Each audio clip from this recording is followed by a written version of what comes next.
जुहू पर एक बंगला और एक फ्लैट खरीदना, वो भी सी फेसिंग। इंग्लैंड में जाकर मैंशन खरीदना और उसके बाद एक थर्ड टियर फुटबॉल क्लब। ये उतने ही पैसे हैं जितना अल नसर रोनाल्डो को दे रही है अपने क्लब में खेलने के लिए।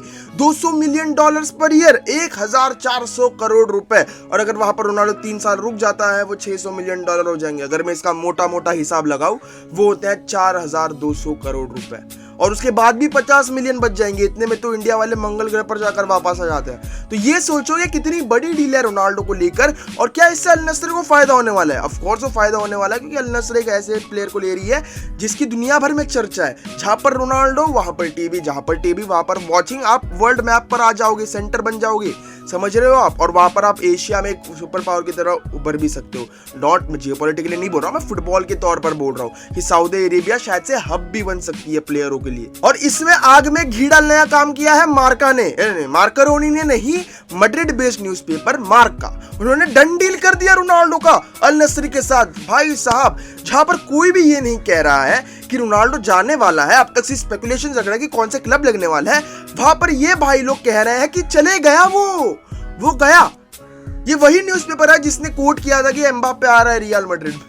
तो रोनाल्डो के चाहते फैंस बिल्कुल भी टेंशन ना ले, क्योंकि ये जो पब्लिकेशन है वो बिल्कुल भी सही पब्लिकेशन नहीं है। ये वही पब्लिकेशन है जिसका बच्चा गुम गया है, वो अभी तक ढूंढ रहा है और उसे अभी तक मिला नहीं है। 50 सालों से यही हो रहा है। ये इतनी रिलायबल नहीं है जितनी आप सोच रहे हो, क्योंकि इसने किलियन एम्बाप्पे की न्यूज़ दी थी, इसने मेसी की न्यूज़ दी थी और इसने नेमार की भी न्यूज़ दी थी पिछले कई सालों में। तो आप समझ लो कि इस पर भरोसा करने के लायक नहीं है ये। और फैब्रिज़ियो रोमानो ने कह दिया कि अभी तक ऐसा कुछ नहीं है।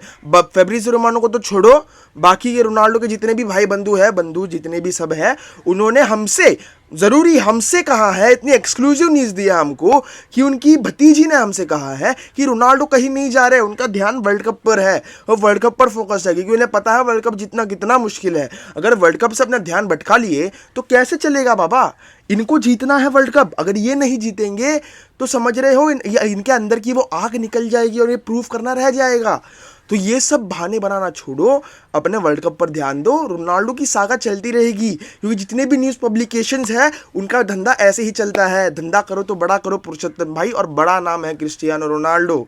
तो तुम समझो, फंसो नहीं, सतर्क रहो, सावधान रहो। और मैं ऐसे ही बीच बीच में आते रहूंगा तुम्हें समझाने। तो रोनाल्डो अभी 38 ईयर्स का है, तो उसे अपनी एक नई क्लब ढूंढनी पड़ेगी, रिगार्डलेस ऑफ वो वर्ल्ड कप जीते या नहीं जीते। मतलब अगर जीत जाता है, रिटायर हो जाता है, तो उसने बोल दिया है कि ये हो सकता है। बट नहीं जीतता, इंडिया उसे फुटबॉल खेलना है, तो उसे नई क्लब तो चाहिए होगी ना। अब वो क्लब कौन सी होगी ये उसे देखना पड़ेगा। या टॉप 5 लीग में होगी या टॉप 5 लीग के बाहर होगी, जहां पर वो चैंपियंस लीग तो एटलीस्ट खेल पाए।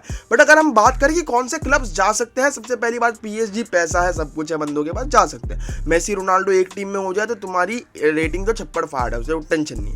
और उसके बाद अगर बात करूं तो रियल मैड्रिड की बीच बीच में खबर आ रही थी कि Cristiano Ronaldo to Real Madrid वापस से हो सकता है because of Benzema getting injured. Benzema getting injured. और ये बात चल रही है कि शॉर्ट टर्म रिप्लेसमेंट की तरफ पर आएंगे 6 मंथ्स के लिए, समझ रहे हो? उसके बाद शायद से कॉन्ट्रैक्ट खत्म हो जाए रोनाल्डो का, रोनाल्डो चले जाए, वो वाला सीन। एक डेस्टिनेशन हो सकती है नेपोली, बट नेपोली के पास उतना पैसा है या नहीं है वो अभी भी पता नहीं भाई। बायर्न म्यूनिख ने मना कर दिया है, यूवेंटस के अभी वापस लाले पड़ चुके हैं, तो शायद से यूवेंटस ना ले।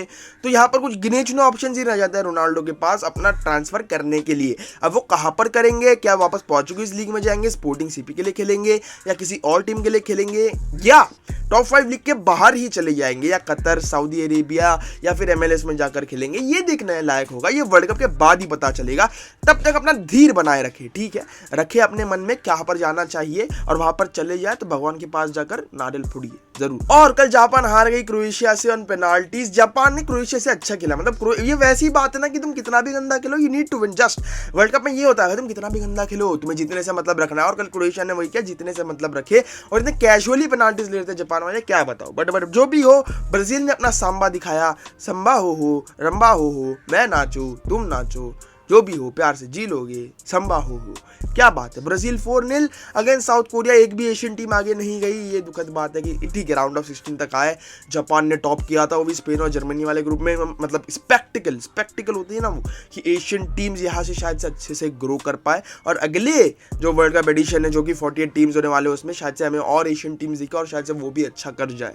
सो आई होप तुम्हें वीडियो पसंद आ जाएगी। पसंद आ जाए तो जरूर लाइक करना, शेयर करना भूलना नहीं। सब्सक्राइब जरूर करें। मिलूंगा अगली वीडियो में, तब तक के लिए good bye, take care, peace out, जय हिंद। ऐसे करना है यार, जय हिंद।